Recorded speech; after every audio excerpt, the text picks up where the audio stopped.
Hello বন্ধুরা, আসসালামু আলাইকুম। সবাই কেমন আছেন? আশা করি ভালো আছেন। আমিও আপনাদের দয়ায় ভালো আছি।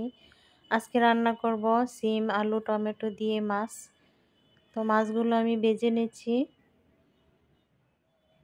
দেখেন আমার প্যানটা, এই প্যানটা কিনেছি শুধু মাছ ভাজার জন্য, আর কিছু করব না। মাছগুলো খুব সুন্দর করে উঠে যায় ভাজাভুজি করলে, সেই প্যান ভালো থাকে।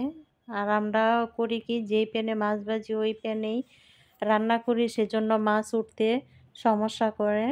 তো আমি এখন থেকে এই প্যানটা কিনেছি, শুধু এটাতে মাছ ভাজি করব, অন্য প্যানে বা পাতিলে রান্না করব। মাছগুলো খুব সুন্দর করে উঠে গেল। এখন আমি প্যান আরেকটা বসাই দিলাম, তরকারিটা রান্না করব।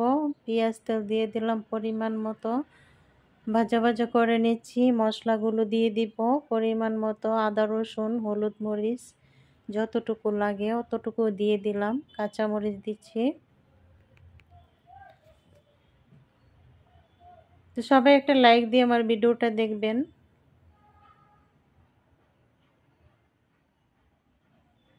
আপুরা, আপনাদের ভিডিও দেখি আমার কিন্তু সময় নষ্ট হয়। আপনারা বলবেন না যে বসে বসে তার ভিডিও দেখব। কেন আপুরা, একটু সময় তো দিতেই হবে। আমিও তো অনেক কাজ করি, কাজের ফাঁকে ফাঁকে আপনাদের ভিডিও দেখি। ভিডিও দেখিয়ে আবার সুন্দর করে কমেন্টস করি আপনারা কি কাজ করেছেন, কি রান্না করেছেন। আমার ভিডিওর ধরন দেখে, কমেন্টসের ধরন দেখে বুঝবেন আমি কতটুকু ভিডিও আপনাদের দেখি। আমি যদি ভিডিও না দেখি আপনারা কি রান্না করেন সেগুলো কিন্তু আমি দেখতে পাই।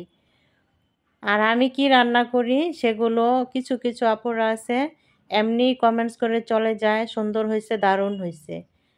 আমি যে কোনো সিম আলু দিয়ে রান্না করতেছি, এটা যদি আপুরা না দেখে তাহলে কিভাবে বলবে? ভিডিও না দেখে সবাই কমেন্টস করতে পারে যে সুন্দর হয়েছে, দারুণ হয়েছে, আমি কিন্তু এটা বলি না।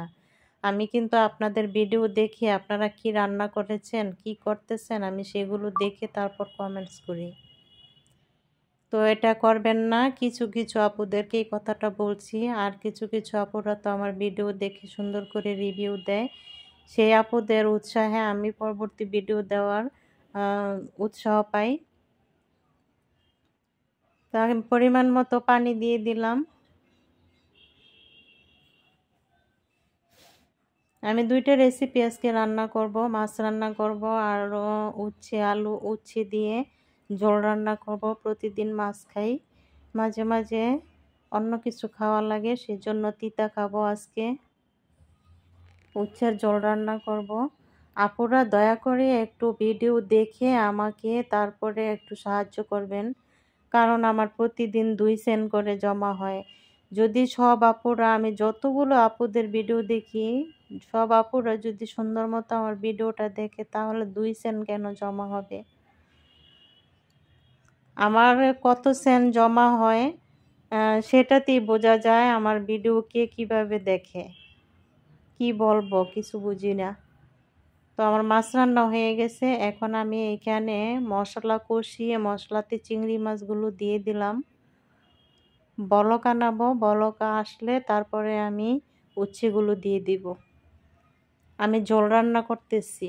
এই তো বলক এসে গেছে, এখন উচ্ছেগুলো দিয়ে দিচ্ছি। উচ্ছের ঝোল আমার খেতে ভালো লাগে। ভাজি খাওয়ার থেকে উচ্ছে দিয়ে ঝোল রান্না করলে সেটা আমার কাছে বেশি ভালো লাগে। ডালের মতো মেখে মেখে খাওয়া যায়, ভালো লাগে। তো সবাই আমার সাথে থাকেন, যারা যারা এই পর্যন্ত আছেন সবাইকে অসংখ্য ধন্যবাদ। লাইক দিতে ভুলে গেলে বরাবরের মতো একটা লাইক দেন আপুরা। যাদের মনে হয়েছে আমি তাদের ভিডিও অ্যাড সহ দেখে দিই আপুরা, আমার ভিডিওটাও অ্যাড সহ দেখে দিবেন। কেউ কারোর সাথে হিংসা করবেন না, সবারই চ্যানেল আছে, সবাই সবাইকে হেল্প করবেন। আমরা ইউটিউবে আসছি সেজন্যই, কিন্তু হিংসা বিবাদ করা যাবে না। তো আমি এখন বাগার দিয়ে দিব। পেঁয়াজ আর রসুন দিয়ে দিছি, একটু জিরা দিছি। তো বাগার দিয়ে দিলাম উচ্ছের ঝোলটা। এখন ধনেপাতা দিয়ে দিচ্ছি। তো দুইটা রেসিপি রান্না করলাম, আর একটু প্রাকৃতিক দৃশ্য দেখাইছি।